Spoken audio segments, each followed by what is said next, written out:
So in the last class, if I am right, we had completed up to verse number 28.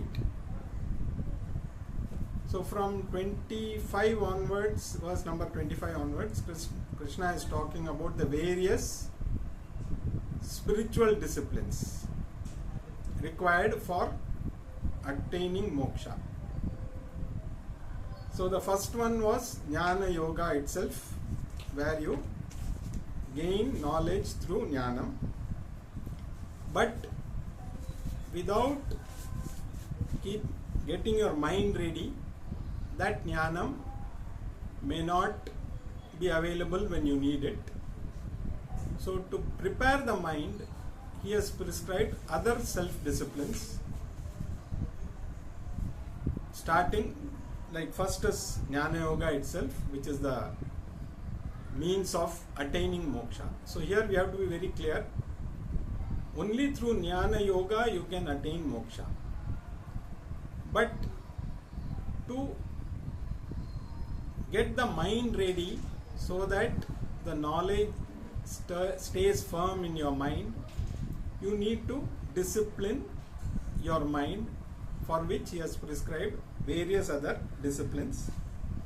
So we had seen 10 of those disciplines in the last 4 verses, starting with Jnana Yoga in verse number 25 and 25, Jnana Yoga and Daiva Yajna. So he called these disciplines as Yajna. Yajna means discipline. Literally you may say it is fire ritual, but here Yajna, what Yajna he talks about is not a fire ritual, it is self-discipline. So, sorry Ajit, which chapter you are in? This is 4th chapter. Okay. 4th chapter, we are talking about verses from 25 to 28, which we have completed. So we are just quickly summarizing the various disciplines which Krishna has prescribed in this 4 verses, starting from 25. So Jnana Yajna followed by Daiva Yajna is nothing but doing various rituals for purification of the mind rather than for any monetary or other benefits. Then in verse number 26, he talked about 2 more yajnas: sensory discipline, controlling the sensory organs, and then controlling the sense objects. So these 2 he discussed in the 26th verse. In the 27th verse, he introduced 5 more disciplines, 1 more, which is disciplining your 10 sense organs and 5 organs of knowledge and 5 organs of action. And then in the 28th verse, which we saw in the last class, he talks about 5 yajnas, starting with Dravya Yajna. That is willful sharing of your wealth or knowledge or whatever, willfully sharing with others. Tapa Yajna, willful self-denial, like when you do Ekadashi Vratam, or you willfully go for a pilgrimage, you go to Sabrimala, you follow certain rules. So that is Tapa Yajna. Then practice of yoga for the purification of the mind. Then Swadhyaya Yajna, where you chant different things like Sahasranamam, doing Parayanam of various texts. And then Jnana Yajna, the fifth one. Here Jnana Yajna means understanding not the Jnana of the self, understanding the meaning of all these. So that is the 5 disciplines which were discussed in the last verse. So totally 10 self-disciplines have been described in the last 3 verses. Last 4 verses 25 to 28. Now we will read verse 28 and then we'll move on to verse number 29.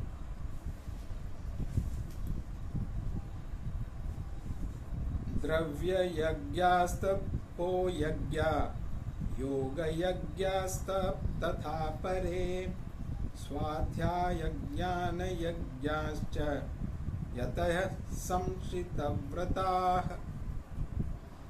So this was the verse which we saw last. Now let us read verse number 29. Apane juhvati pranam prane panam tatha pare pranapanagati rudadva pranayama parayanah. So now here Krishna is going to talk about pranayama. So now most of us are practicing yoga and pranayama is part of that. So we are familiar with pranayama.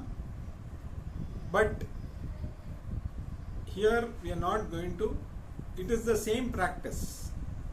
But here we are not going to talk about the pranayama that we do during our yoga class. It is only a difference in the attitude. How that pranayama can become yajna? It can only become yajna if God is involved. Otherwise it becomes a simple practice. So the same pranayama that we do, if we do by remembering the Lord, it becomes yajna. So here he says, there are people who are committed to pranayama. They offer the inhalation into the exhalation and exhalation into the inhalation, and they also practice offering both the inhalation and the exhalation into the holding the breath. So we do practice all these things. Now pranayama, let us understand the difference between the pranayama that we practice now and the pranayama that Krishna is talking about. Because Krishna is not going to teach us Nadi Shuddhi pranayama or Kapalabhati pranayama. That is where yogic tests are there. He is saying you practice the same pranayama but with the Lord in mind. In fact, during religious practices they do pranayama. If you see that pranayama is also part of Sandhya Vandanam, or during any Vedic ritual they do pranayama. You see Om Bhu Om Bhuva, you must have heard the priests chanting. So that becomes a yajna. Now let us understand the concept of pranayama a little more in detail. So as you know, which we studied in long back in the text called Tattva Bodha, we talk about the 5 koshas.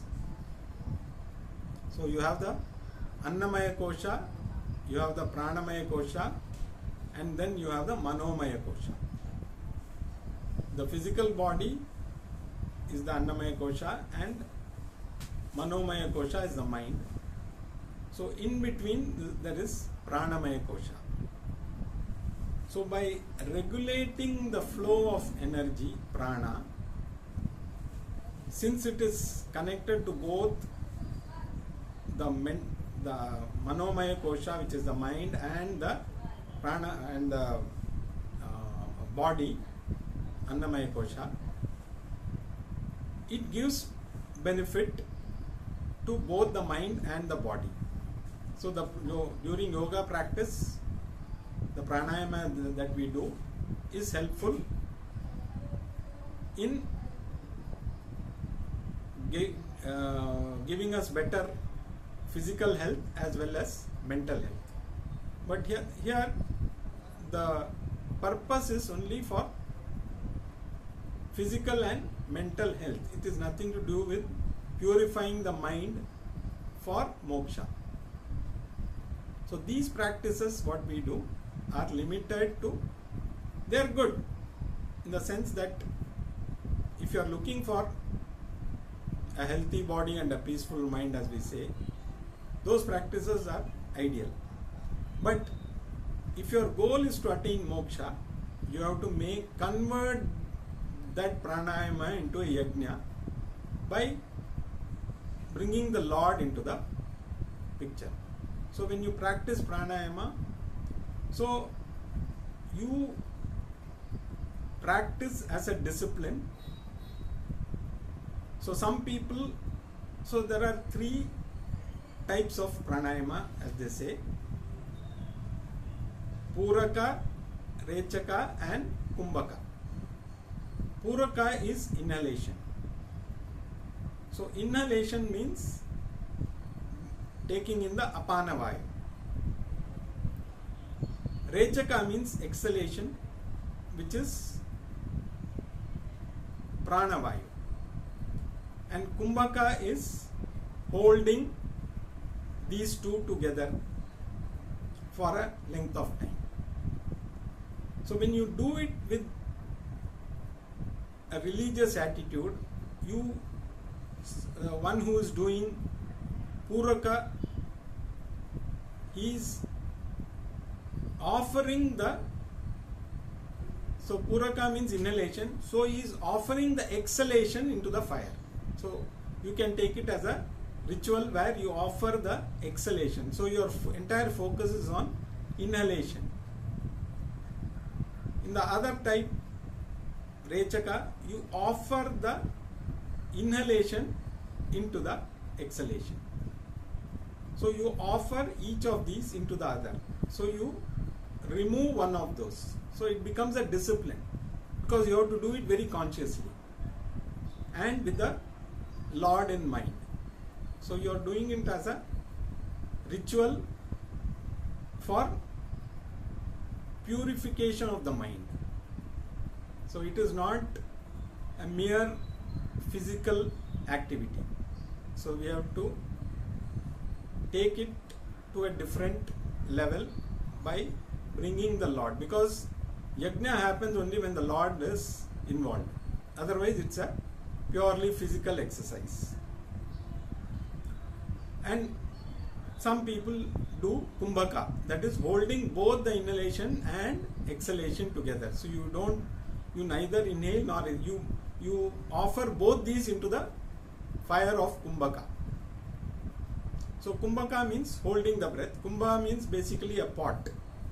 So when you are holding both these inside like a pot. And Kumbhaka also is of 2 types. One is you inhale and hold the breath, which is called Anta Kumbhaka, and then the other one is you exhale and hold the breath, which is Bahya Kumbhaka. So any of these practices can become a yajna if you do it for the purpose of purification of the mind, for ultimately, because unless the mind is purified, jnana will not. One hand you can say you are studying or you are gaining self-knowledge for peace of the mind. But if the mind is already disturbed, that will not help. So first you have to quieten the mind. So for that you practice pranayama. So pranayama, you can say, is the first aid to take care of the mind. And then, like anybody is injured, they give first aid before they take you to the hospital. So initially a little, whatever is possible, they do it to reach that person to the hospital. And then they do the, suppose somebody has a fracture, so initially they will tie that part, see that it doesn't move. And then when you go to the hospital, they will perform surgery or whatever is required. So similarly, pranayama is a first aid to quieten the mind so that your mind is ready to absorb the knowledge. So ultimately, if you want to attain moksha, that is the only way. Otherwise, if you are looking just for other benefits of pranayama, there are many books on pranayama, there are many benefits of pranayama, but all those are materialistic. You must have heard of Kundalini Yoga. So through pranayama, you raise the Kundalini force, Shakti. Kundalini is nothing but the potent force within us, which can be released through various pranayama practices. So all your movements and your mind, everything becomes sharper when the potential energy is released. So your physical capability increases, your mental capability increases. They are all good, because nowadays both are a little dull. Our physical capabilities are also going down because we are not doing too much of physical activity. So through this, you activate that potential energy so that your physical movements become better, and our mental capabilities also we are depending too much on gadgets now. Earlier we used to remember all the telephone numbers. Now we hardly remember, even to remember your own number itself, sometimes you have to check your phone. So you depend everything on your gadget. So your memory, everything is going down because we are getting too much dependent on gadgets. So by practicing pranayama, you can improve your physical capabilities as well as mental capabilities. So definitely, if you want to gain those benefits, in fact, they say if you practice Kundalini Yoga or whatever pranayama is related to that, you get a lot of siddhis, you get a lot of powers, because all the dormant powers within us, they are activated. So you can do much more than what you can do normally. So it activates a lot of powers which can give you a lot of benefits. At the same time, it is not going to give you moksha. And people may get so much absorbed in those powers that they forget their goal. So this is what happens to a lot of people, I understand, because by practice of pranayama, they are able to activate their potential energy, which gives them a lot of powers, and they start enjoying those powers rather than moving forward towards the goal of moksha. Because if your ultimate goal is moksha, you should not be stuck in between. So you are traveling somewhere, say from Chennai to Himalayas or something, and in between you come to some nice place and you feel okay, this place looks good, so you spend your time there, and then you get so much absorbed that you forget you have to go to the Himalayas. So similarly, if your goal is moksha, if you are stuck with all these siddhis or powers that you gain through Kundalini yoga or other types of yoga, you are not going to get moksha. However different types of powers you get, definitely you are not going to get moksha. That can happen only through knowledge, and knowledge will come from study, and it will be firm in the mind only when the mind is pure. So the whole concept of pranayama is to purify your mind so that you are able to absorb the knowledge and finally attain moksha. So that is the basic difference between the pranayama that we practice during yoga and the pranayama that, because pranayama consists of two words, prana and ayama. Prana is the vital energy, ayama is disciplining or regulating. So that is why you say Yama, the Lord Yama. So when you say Yama, means he regulates the population. So that is why he is called Yama. Because if he doesn't regulate, then you can imagine with this population itself we are, the kind of problems we have. So if Yama doesn't regulate the population, you can imagine what chaos there will be. So the word Yama also is from Ayama, regulating. So prana also, you regulate the prana, do it as a yajna, and when you do it as a yajna, the mind gets purified and gets ready for absorbing the knowledge, because whatever we study regarding self-knowledge, at that moment we may feel we have understood, but unless the mind is ready, that knowledge will not be available when we need it. So when we come across a situation, we forget that knowledge and we are disturbed. So the whole process is purifying the mind through various disciplines. So all these disciplines so far we have seen. This was the 11th one which Krishna talked about. So all these disciplines are meant to purify the mind so that it is ready for knowledge. Now the next verse is going to talk about the 12th and last discipline which is recommending, which is to do with food.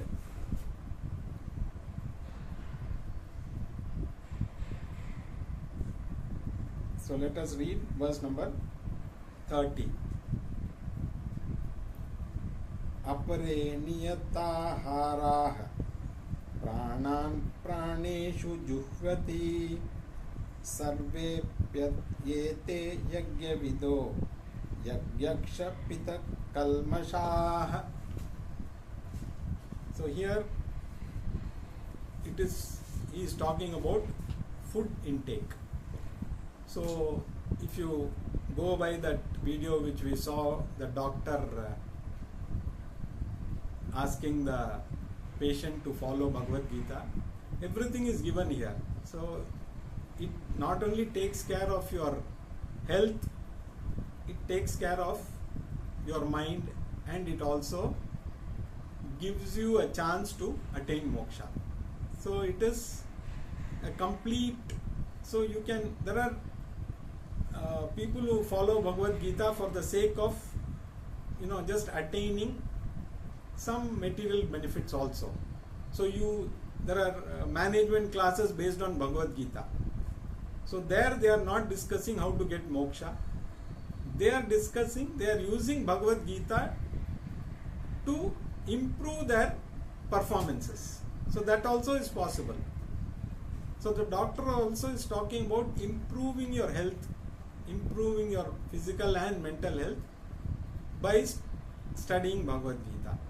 But to gain moksha, you have to go a step further. So here Krishna is talking about the food. Others who regulate their food intake offer their desire to eat into the digestive fire. All those people who observe religious disciplines without exception, those for whom the impurities of the mind have been destroyed by the yajna. So, food also, the process of eating also can be converted into a yajna by controlling two things. One is the quantity and the other one is the quality of the food. Both are important. As you know, quantity of food is very important. Ideally, they say you should fill half your stomach with food, 1/4 with liquids, water and other liquids, and balance 1/4 should be empty. So this is the ideal kind of scenario with regard to food intake. But we take, I think sometimes 100% with food, there is no space for either water or air. It leads to a lot of problems. So when you take food in the right quantity, it regulates all your pranas. So the pranas which are disturbed, they will all be corrected. So you are offering the disturbed pancha pranas, as we say, into the disciplined pranas. So you offer that into the digestive fire. So you consume food as if you are doing a yajna. There is a digestive fire inside your belly. The food that you take, that is why there are so many rituals. Before taking food itself, we chant mantras. Then only we offer the food to the digestive fire through the mouth. So when that attitude comes in, then it becomes a yajna. And when it becomes a yajna, it is very beneficial to the mind, because the first is the quantity. Krishna is going to elaborate in further chapters also about this. So quantity is important, and the quality of the food also. So quality, if you have too much of tamasic food, like non-vegetarian food and foods which make you dull, so heavy food, so all this food, first you should, from tamasic you need to move to rajasic food, and then from rajasic to sattvic food. So if you consciously practice, you will be able to move from tamasic to rajasic to sattvic. So ultimately, sattvic food, as we know, is the best food for the mind. So if you want your mind to be available for knowledge, then sattvic food is better. It's all a individual's choice. There is no compulsion on anybody, because it is each one's taste and choice. But if you are keen on attaining moksha, then you have to consciously take food. The process of eating also should become a yajna. So the more you do that, so that is why See, even Ekadashi, you do Upavasam. Now, Upavasam may mean different things to different people. Some people say, okay, you can have, other than rice, you have these things. So basically, Upavasam means, Upa means near, Vasam means staying with the Lord. So you cut down all your other activities so you can focus on your japa, your puja, all those things. So on each Ekadashi day, you are supposed to spend more time with the Lord. So that is what Upavasa means, but we take it conveniently. Even diet, we follow a diet for our physical problems, like if you are a diabetic, you take a certain diet, or if you have some other issues, you take a different diet. That cannot be called as a yajna. That is a physical diet to take care of your body. So when you say yajna, you have to bring in the Lord, so you have to take food, both the quantity and the quality of the food should be such that your mind is not disturbed by the food, because food can cause disturbances in the mind if it is not the right kind of food. So, like again coming back to the doctor who was prescribing Bhagavad Gita, so at least if you follow even in the materialistic way, you will be healthy physically and you will also have a better mind, you can say. But if you set your goal as moksha, the whole attitude has to be even more disciplined. So all these disciplines, now how should everybody practice all these 12 disciplines? Is it possible? If you are able to follow, good. There's nothing like that. That means the chances of you proceeding towards that goal are becoming better. But there may be various reasons why we may not be able to follow all the disciplines. So at least even if you take one discipline, if you follow, for example, now we are talking about food. If you are able to regulate the quantity and quality of the food that you take, that itself will help you. First of all, you will physically be healthy. If you are physically healthy, your mind will not be disturbed, because most of the time we are disturbed because of the physical problems. So we have so many issues while sitting, the knees are aching, you have some digestive problems. So our mind is more preoccupied with the problems of the body. So if you are able to discipline your food, regulate your food and take food as a yajna, definitely there will be a lot of difference in your physical and mental makeup. And if you are able to add any of the other disciplines also, maximum